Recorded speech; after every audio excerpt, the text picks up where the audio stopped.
Dun, dun, dun, dun. Facebook Live. Hey there. It's the weekly segment, I Got My Miracle.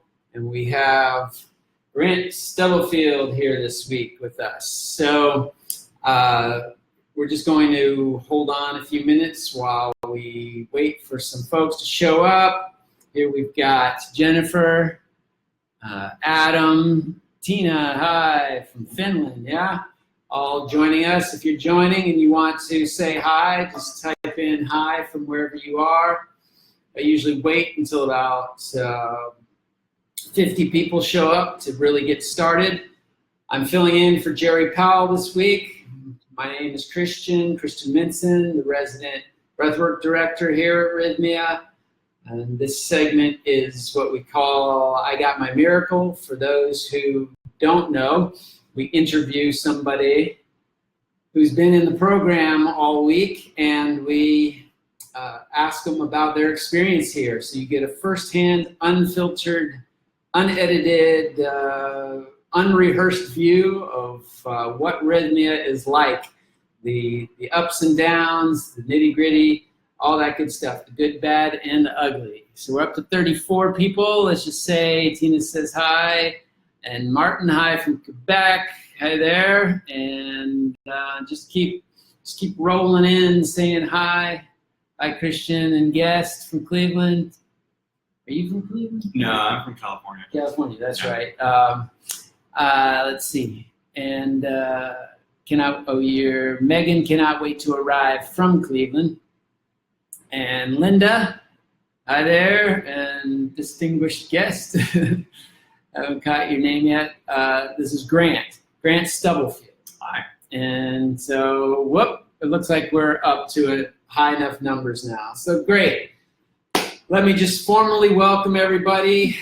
This is the I Got My Miracle segment, live, Facebook Live each week. We interview somebody who's gone through the program here at Rythmia, and Gerry Powell, our CEO, is normally in my position, but he's taking care of some important business now, which, as you can imagine, he's got lots of.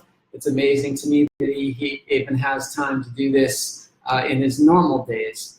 But I'm here filling in for him this week, and this week we have our guest, Grant Stubblefield, coming here from California, where I'm from too. I'm from San Diego, though. You said Northern California. Northern California, right? near Oakland, yeah. Near the Oakland area. Great. So why don't we just get into it? This is informal, and for all of you out there, as is my fashion, I tend to pick somebody at the last minute. So Yep. Not only are they unrehearsed, but they... Yeah, you grabbed me about 45 minutes ago. Then I had to run to a meeting, then we had to meet up again. So Grant's here to just, again, we're here to have a basic conversation about your experience here and what's, just into how did you find out about Rythmia in the first place? What brought you here? A friend of mine, actually. A friend of mine had told me about plant medicine about 3 or 4 months ago, and I had actually tried it with him a couple ceremonies in February, and it was great. It was a great experience. I was able to kind of understand consciousness on a much different level. I went back home, and I was thinking, I don't feel like I know how to integrate this back into my life. Right? Mm-hmm. And I was a little bit lost. Like six weeks after, I was like, okay, I still feel very good. I feel very different, but I don't feel like I can do my life the way that I would like to, because I still feel very separated. So he told me about this place, and said I'd really like to go, and someday I hope to make it there. And I had told my wife that I said, there's a lot of changes that are coming down the pike in our lives. My wife is pregnant, so I'm going to be starting a family very soon here. Big change. Yeah, big change. Yeah. So, and I thought, I just looked at her and I said, I got about a month or two to do something like this if I'm really going to do it, and I think I really need to do this to understand more about me and more about how I'm going to integrate my new level of consciousness into the world. So I think I want to go to Rythmia. And just says, yeah, just do it. Like, So again, why Rythmia though? What struck you about this place versus that you'd obviously gone somewhere else? Yeah. I think the big thing was I watched some of the videos and I read some of the testimonials, and the big thing was for me is creating a safe environment, right? Like there's a lot of places you could plant medicine, right? You could go down to Peru, right? You could go do it with the shaman in the jungle, right? And there's a lot of things, but I think what really struck me was that you could be in an isolated space with people of a like mind. They want a safe environment. They want kind of a more resort feel. And that was big for me, because it's like, as much as I want to expand my consciousness, I don't necessarily want to be in a jungle, right? Because that's not much of a vacation for me. Right. If there's people out there listening, if you don't really get a vacation very often, and if you don't get a week off, and get to recharge like that, this is really a great experience. The difference with Rythmia is that like you're not just laying by the pool. You could certainly do that. I did that. Got a little sun, a little burn. But you're not just lying out by the pool. You're also doing some very deep spiritual work, and really learning more about you, and not just this meat suit that you're carrying around. So right on. So yeah. That's that. So that kind of comfort, the safety, the container of Rythmia was sort of what attracted you to coming here versus going somewhere else. Yeah. To keep going deeper. Yeah, I think it'd be cool to do something in the jungle. It's just I don't know how safe I would feel. Yeah. And doing it here, it's a very warm environment. I mean, I felt that way from the minute I got off the bus. And just it's quite incredible. I don't think I've been to a resort before where it's just like, everybody's friendly, right? It's just like everybody I've talked to. You talk to the guy watering the plants, or the reception, some of the people in the restaurant, and they're all just like full of happiness, and that's it's really cool. I don't think I've ever experienced that before. Yeah, great. Well, I'll let you in, and all of you out there. We have an all staff meeting every month, and it just happened yesterday. And Gerry, talks to the whole staff. Literally everybody. There's about 120, 140 staff here these days. Not only just us front-facing folks, but the maintenance, the groundskeeping, the kitchen, housekeeping, and he was saying how the experience here is so profound for people, because essentially what you were saying, that he was complimenting everybody on how much from the groundskeeper to the laundry person to the front desk, that if we do our jobs with love, and he was recognizing them us all for doing the job with love, that it would show up in the experience for the guests. And so you're just confirming that. And those little details, like they really do make a difference. I've noticed that in my own business. It's just like even the littlest of things. I don't know whether anybody will actually notice them, but because I know that I'm putting that love energy into it, that makes a huge difference for me, because it's something I'm giving. Right. So and I'll tell you that people do notice. Yeah, they do. I definitely have. It's just the smallest little things are really nice. It's to everybody that's listening out there. I recently became a vegetarian this year, and I've been loving it. But I started it back in January, and I kind of got in this rut of I'm eating the same kinds of things, right? Cooking the same type of things.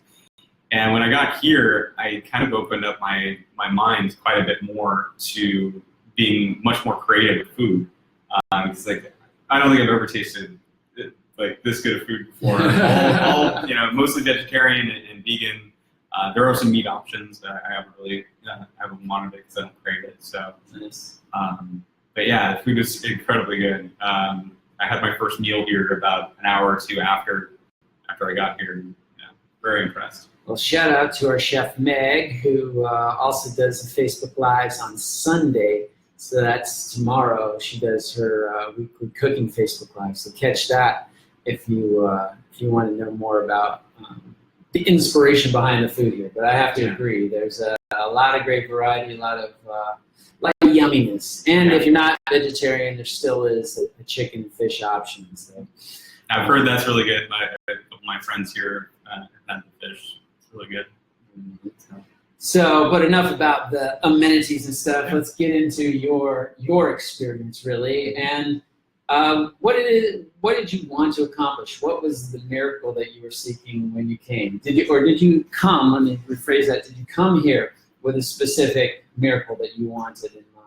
I didn't really have a specific miracle. I think that I just wanted to learn more about myself, and if there were anything that was holding me back, anything that was really, really painful, maybe a past experience or something from even my childhood, that's something that I needed to overcome, show me what that is so that at least I can get over it, so to speak, and then move on. Because I think that we're often faced with so many challenges in our life that we often kind of push them aside until they're a really big problem, right? And in the experience of doing plant medicine and breath work, right, a lot of that will come up, and you have that choice at that moment. Like, you face it dead on, right? And since I knew that going into it, it was like, okay, well, I might not know what my miracle is going to be, but I know that I'm going to be faced with some challenges, and that's going to help me when I go back home. So I didn't know that I had so many. I didn't know that I had so many mommy issues. Anybody got mom issues out there? That Give us a little thumbs up or hearts and love for that. Yeah, lots of stuff deeply rooted in my experience with my mother, and I've got some pretty major decisions as people were recognizing that I'm going to be a father, but I also own a business, and so I have a lot of decisions that I have to make not just on a daily basis, but some very large ones for the continuation of all of these things that are part of my life. And I noticed that on some of the larger decisions, I've just stopped decision making altogether. I just kind of lay it on the table and just don't worry about it, right?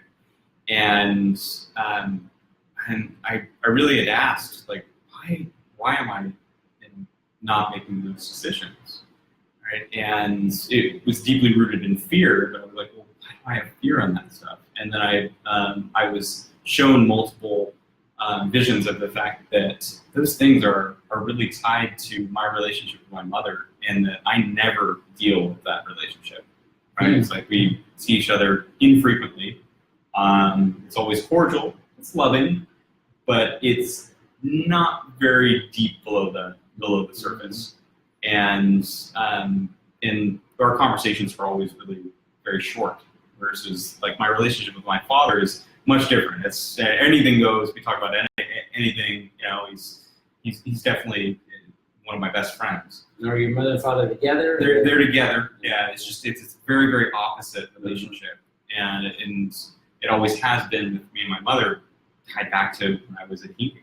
Well, let's go step by step and see how this unfolded for you. So, night one, did you arrive to do breath work before the plant medicine? I did, yeah.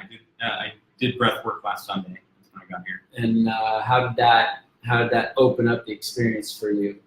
I think it opened up my mind to things that I didn't. I've kind of always known that breathing is a big part of life, right? Because I know that if I get really overwhelmed, I feel like a bunch of heat in my face, right? And I'm and hyperventilating, right? But if I just really be a lot more rhythmic about my breath, I can calm down, and then I can get an answer. Right. So, doing the breath work, I felt like this incredible amount of peace on the inside. There weren't a whole lot of thoughts. I didn't have monkey brain. So that was a big thing. So just kind of leveled you out, eased you into the experience for the week. Yeah. And then Monday night, you come in the first night of plant medicine. Tell Tell us how you experienced that. Yeah. So, like I said, I've done plant medicine before, but this was very, very different. I had almost these very strong feelings of guilt and very strong feelings of fear and almost like sadness, right? And I was like, well, where are these coming from, right? And then I started to see these experiences with my mother at a much younger age, right? Back in my teenage years, even before that, that a lot of her decisions were made from fear. A lot of her decisions were made from avoidance of those very things, and those things had a drastic impression on me. Even if she was kind of doing them on her own, independently of me, it still affected my experience. Mm-hmm. And this is coming from somebody that has thought for many, many years that I have forgiven my mother for whatever things I felt that she wronged me, or my father, or my family.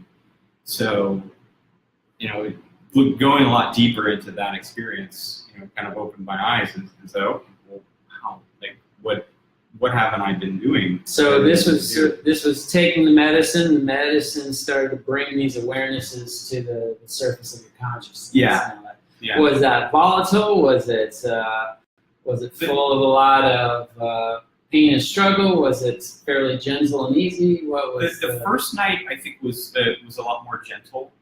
It definitely definitely smacked me across the face and said, "Hey, like you still got work to do with your mother," and brought a lot of clarity there. And so, okay, well, that's that's really good information. The second night was a lot more intense. Less about my mother and more about just relationships in general, right? I did have some things with my mother and father, but a lot of it stemmed from the fact that to really raise or cultivate anything, like you're going to raise a child, or you're going to cultivate a business, or you're going to maintain any relationship in your life, it really comes down to the connections between the people in order for those things to thrive. Right, and so I run a tech company, right? So it's really easy for me to hide behind the tech, hide behind the laptop, behind the phone, right? Not interact with people, right? Just do things through text or email or stuff like that. Video chat is obviously it's better, but at least you're seeing the expressions. You're getting a little bit more of the human element. But what I notice is that if I'm surrounded by tech for a long period of time, I'm a lot more isolated from my humanity, my connections with people. I'm not looking them in the face. I'm not really understanding the situation. So, and I noticed that with my parents, sometimes I'll go weeks without seeing them, and they live half a mile away.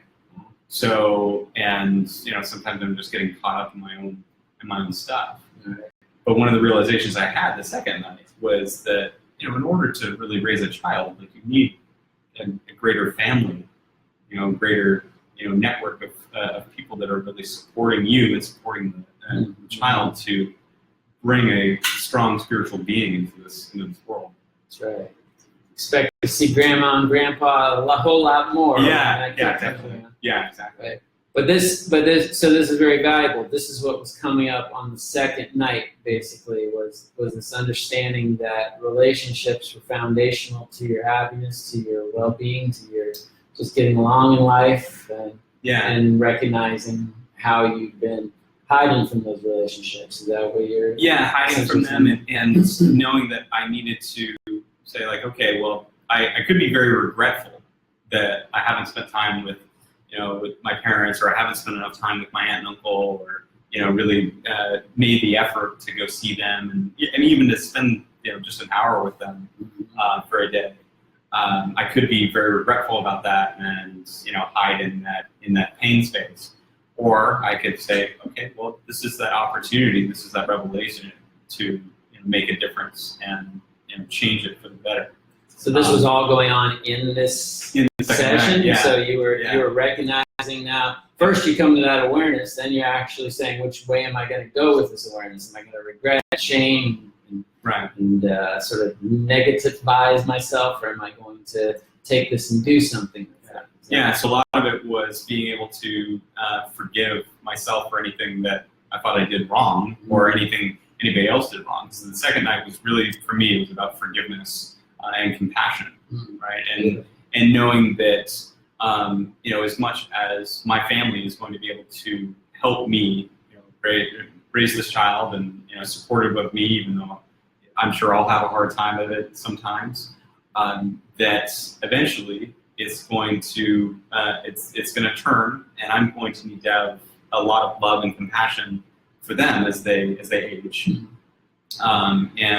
It was really interesting because I had some experiences that night as I was starting to come down out of it, that some people around me needed some help, right? And I was just getting up to go to the bathroom or something, and I could see somebody needed help, and my instinct just completely just went into help mode, helped them, got them to calm down if they needed it, and got them back in their space, and then I went back to mine.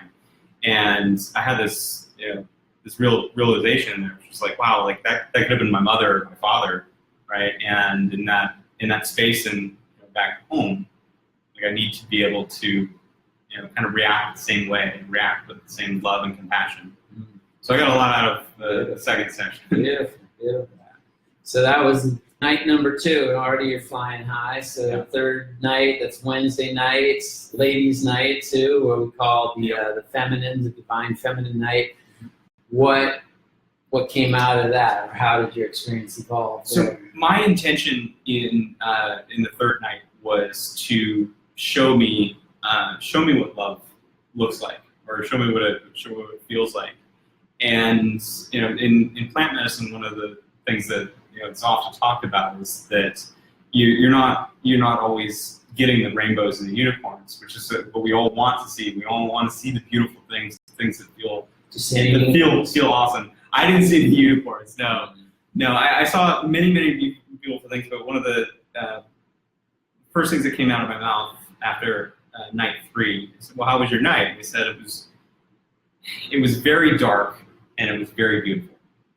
It was the darkest night I think that I've ever experienced. It was in your life. I think it was up there. I was there were periods of crying. Inevitably we all know that we're going to lose people in this life. We're going to obviously lose my parents. Now I'm a only child, so if there's any only children out there, one of the fears I think a lot of us have is that losing our parents, because they're the 2 people that we've known the longest, and no one else there's no one else out there that you have that connection with. So so there's what I noticed was that I had to learn that there's bitterness in love, and the bitterness in love makes you appreciate 1,000 times more the fact that there's also those beautiful moments of happiness. So I want to stop you there, because this is a critical part of the whole program, because you mentioned the darkness, and for those of you out there, that's probably one of the things that people are most concerned about, is that the darkness comes up, and it often does. It doesn't have to, but I'd say the majority of people will experience some darkness along the way. Because as we know it here, the darkness is within you, and it's coming out. As we often say, what's coming is going. So if you're experiencing darkness, it's something that was dark within you coming to the surface. The difference between somebody who's successful at managing the darkness and who's not is how they recognize that it's okay to have that darkness, or it's okay to experience even if it's not comfortable in that moment. How did you come to that? How did you navigate that so that you could actually recognize there's beauty in the darkness? Yeah, I think a lot of it, because by then I had done plant medicine about 5 times, and I think one of the realizations that you get is again, with the if it's coming, it's going, is that you often want to analyze everything, right? As a human being with a brain in my head, I want to look at my experience and say and pick it apart and say, well, why was I seeing that? Why was I experiencing that? And sometimes you don't, when you have a negative experience like sadness or even anger, right?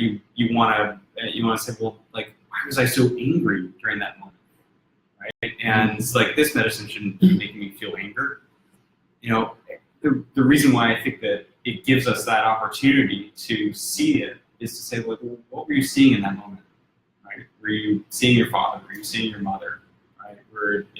With me, I was incredibly sad. I cried over my parents' death, right? And I said, like, yeah, that is an inevitability someday, right? That is something that I'm going to have to deal with, right? Accepting it now, accepting that these things are going to happen. That I'm not going to be this happy, joyous person 100% of the time, because like there are going to be experiences that are very hard or challenging to overcome. But in those particular moments, I have this freedom to be able to make that choice and say, okay, yeah, there is this very sad thing in front of me, right? But I have this freedom to look. I mean, they always say, you can look at the silver lining of it, right? But there is beauty in all of those things, right? When we're talking about death, for example, there is a beauty in death that in every life that ends, right? There's another one that begins, right? With every life that ends, you're able to see what happens to a family, right? When a death happens, there is a lot of sadness, but there's also a lot of joy, right? I noticed that almost every wake that I've ever been to in my family, right, there's a tinge of sadness there, but there's so much happiness, right? There's so much sharing of different experiences and really, really honoring them in that space. And so when I looked at my experience the third night, it was very dark, but I did come to the realization that if you go through the darkness, right, you come out seeing so much more light. Well, that's something for people out there to take home. If you're willing to go through the darkness, you come out with so much more light. And that's the hallmark of the program, because people come here, if they're going to transform, it's basically to get that darkness out. And the only way to get it out is to bring it to the surface. Yeah. You can't eke it out the side and pretend that you never had it. At some point, you're going to come face to face with it, and in order to actually move through it on some level, you have to have that understanding that it's all just part of the process. And it sounds like you really you made that. Yeah, I made that connection, and I think a lot of people, they think that going through a program like this, or going through something just incredibly life-changing, just something like this, but maybe something else you do in your life, that's it, right? You reach this plateau and you're just like, oh, now I'm this like incredible spiritual being and I'm on top of the world, and that's going to live on with me forever and ever. I think that negates being human in general, is that we do have work to do every single day, right? Whether it's spiritual work or whether it's we got to go get the groceries, we got to do laundry. There's still all of these things that we're responsible for our individual happiness. Mm-hmm. So I think a lot of people kind of miss that, right? When they go through this experience, they may go back home and they think, well, it doesn't matter. Like, negative experiences will come and they'll just float on by. And that may happen for a little while. But at the same time, like you have to realize that like they can start to weigh you down again. You have to have a way, and my core reason to coming here was being able to learn how to integrate this particular experience in with my life, which was a big eye opener. It was like, wow, like one of the things that happened after I did it for the first time 2 months ago was that I realized that I'd be having a conversation with somebody, right? And I mean, the first thing I recognized that was my anxiety was gone. Right? And I didn't even know that I had anxiety before I tried plant medicine. But one of the things that I noticed after that was I could be having a conversation with somebody and I could immediately start feeling like these negative emotions coming up, right? Almost to the point where I'm just thinking, like, I can taste that. That's horrible. But what I could do is I could just breathe through it. I could be like, okay, I know how I want to react, or I know how my brain wants to react to this because I've felt this before. But if I just breathe through it for a second and just kind of centered myself better, I could react with a loving manner, right? How would I want to face this challenge, and in a positive manner instead of something more negatively reactive. Nice. So it sounds like you're learning the ins and outs of responding versus reacting. Yeah. It all starts with the breath. Yeah. I mean, the breath is incredibly powerful. I mean, it's like it's something I think we all know at our core. Mm-hmm. Right? And so you actually experience its positive benefit and then start practicing every single day. I don't think that you don't really get the true benefit. Let's get to that in just a moment. We're almost to the breath again in our program anyway, but you have one more night of plant medicine, which was the final night, the Colombian night, big fanfare, the all night long experience of what happened for you in that one. That one was actually really, really calming. I was a little bit put off by it because I didn't know.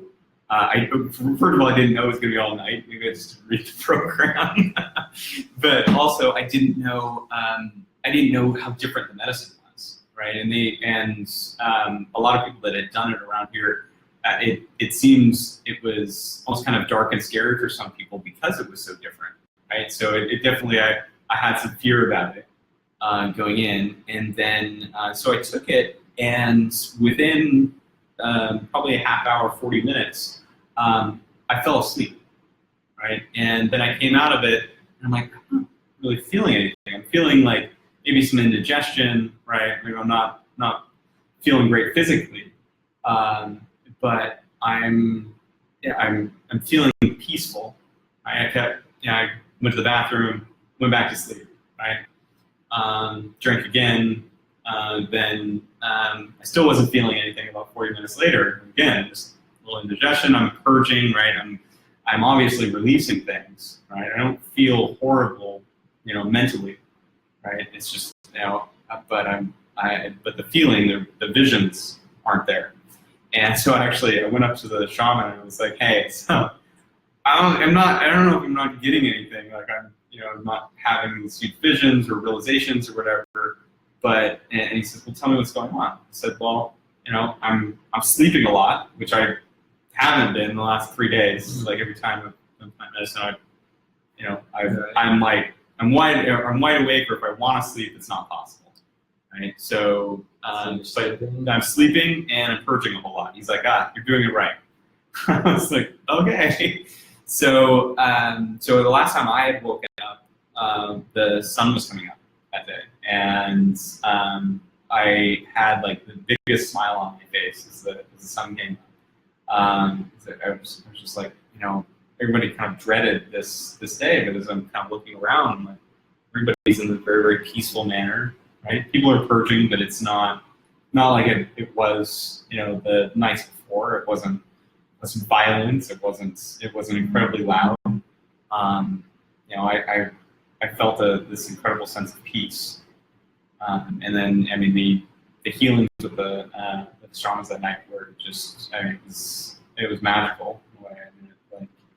I mean, so much love in the room.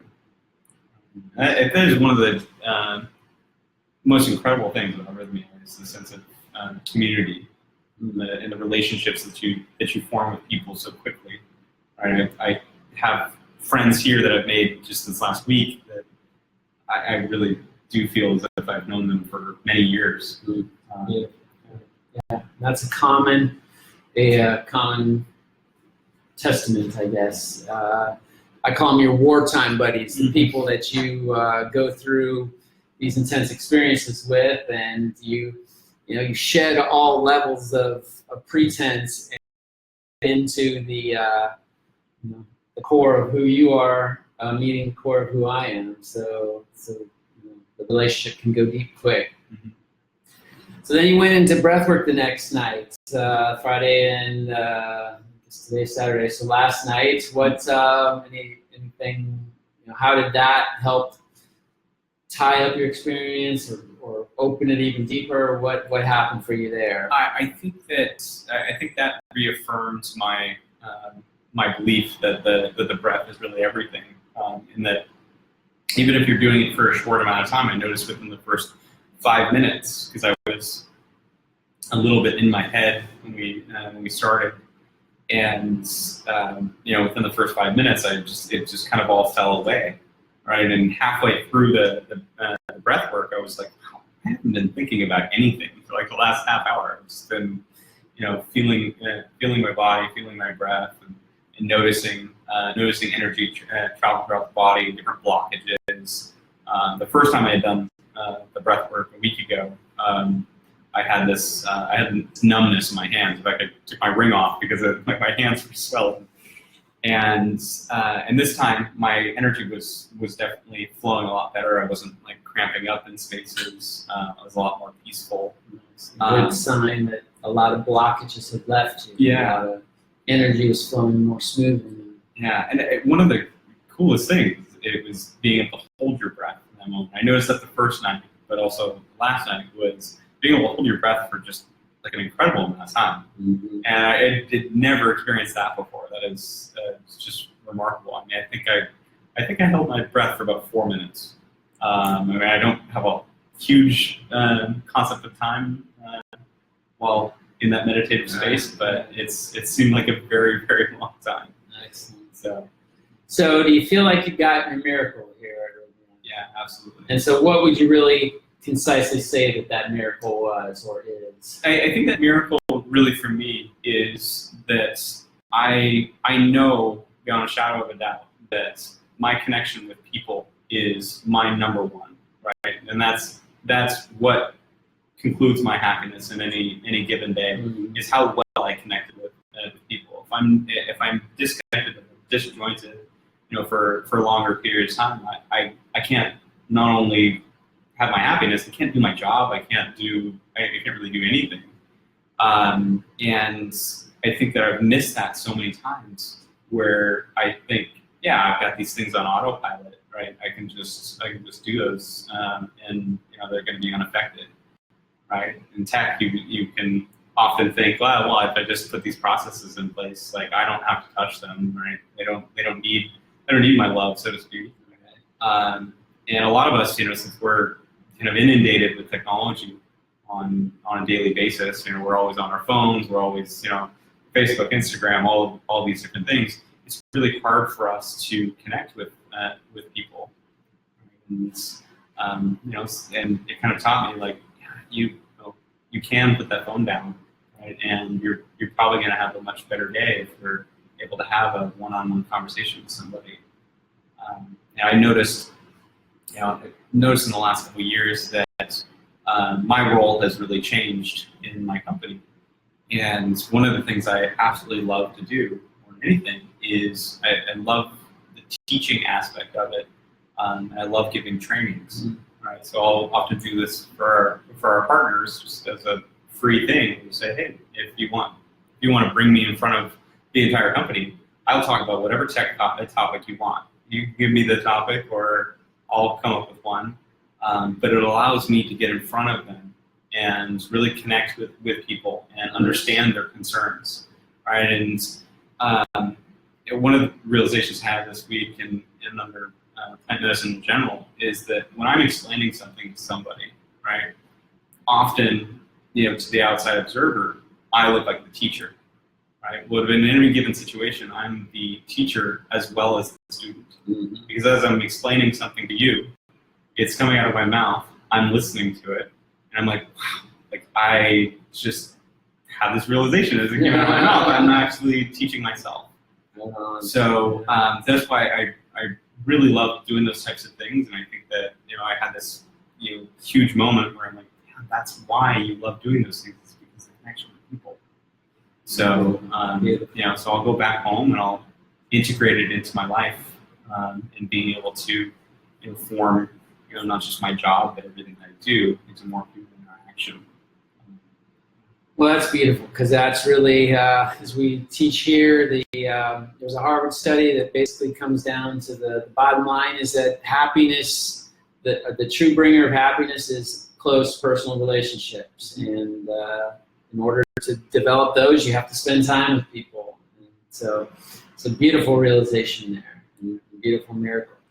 So with that, let's see, we got a couple minutes left and a couple bars of power left. I want to just see if we just check in with anybody asking questions. For all listening, it's absolutely the most life-changing experience of my life. Gobi just said that. Hey, Gobi. Go Gobi.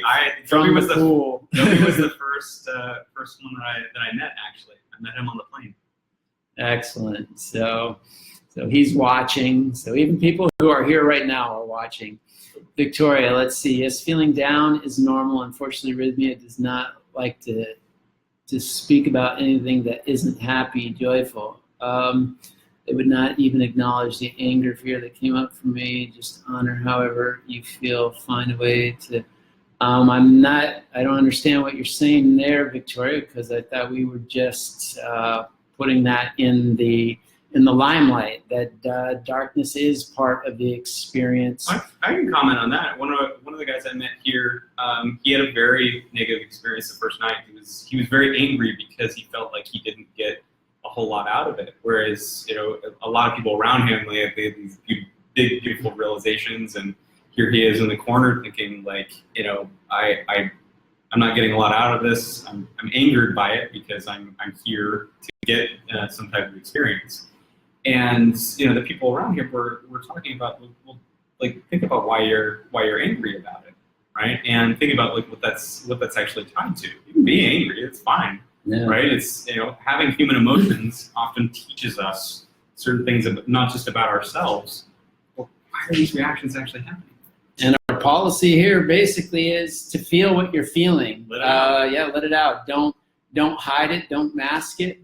You've got a week here to be open and vulnerable and let these feelings start to come out, because we so normally in life got to go from one thing to the other and then close up. We get vulnerable, then we got to close up again in order to meet the world, and then so we don't get that opportunity to feel so raw at times. And that's how we heal in this program. So hopefully that sheds some light there. Darkness isn't the problem, the lack of support is the problem. So again, Victoria, were you here? I'm sorry if I don't remember you, but the support is our kind of number one process here. We've got a whole team of shamans, a whole team of support crew, of which I'm part, that is here to help you all along the way, as well as a medical doctor on staff, a psychological doctor. So hopefully that. I really enjoyed talking to Jeff, the head of the medical. Yeah, he's really, really down. I mean, everybody here is really down to earth, but it's cool to meet somebody of that stature. And just because he called me before one of the ceremonies, so I saw him as I was walking. I didn't know who he was, and he introduced himself. I was like, oh, wow, I've heard a lot about you. Excellent. And let's see, Linda is saying, Rythmia often mentions the difficulties related to this work, but they don't dwell on it. They emphasize the benefits and remind us that we are embracing many negatives or experiencing. So yeah, I mean, we're here to focus on the positive ultimately, to get you to improving your life, to attain the miracle of your life. And we make no bones about it. To get there sometimes requires you to go through the darkness that you built up over the years, get that cleaned out so that you can receive your own light. So let's see, Linda. So it sounds like people are essentially talking amongst themselves there. Gobi, we appreciate you being a spokesperson here as well. Let's see. Zita, longing for the Rythmia experience. Keep that longing in there, and you will make it here. Can you give any advice on overcoming the fear when it shows itself? How do you deal with it? How do you deal with fear? I had lots of fear tonight, lots of fear over this week. And I think the biggest thing was what they tell you to do is just face it dead on. Right? The longer that you keep your fear out there, or you just keep suppressing it, larger and larger it grows. Right? It grows in your subconscious. Mm-hmm. Right? So every single night I had fear. I had fear about what I was going to see. Right? But and it could have been something like incredibly beautiful, like you said, the unicorns and rainbows. But I didn't know that. Like, it could be really, really dark and scary things.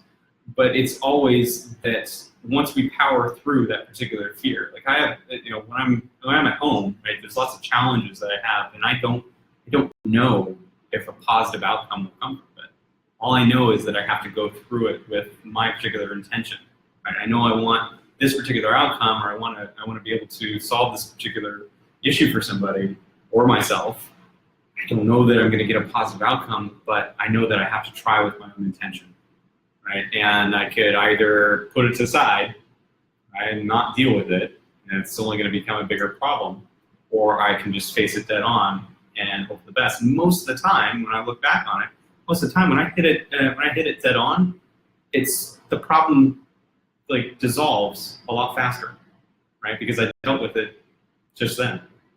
So the longer and longer I wait, I'm just like, okay, well, I can't dig myself out of this because now it's a pile of issues that I can't overcome. Well, so there's a lot more going on here. Let's see if we can check in with one more, and then unfortunately our power is draining, and I want to close cleanly without getting cut off. So let's just say, but more conversations going on around the support and all that. I appreciate those who have been here before, letting people know how it is. Let's see, felt the calling, you're booked. Let's see. I had a rough experience, and I would say that the staff and the support, both while there and since have been home, have been incredible. I received several calls and emails since I've been home checking on me. Rythmia staff is the best.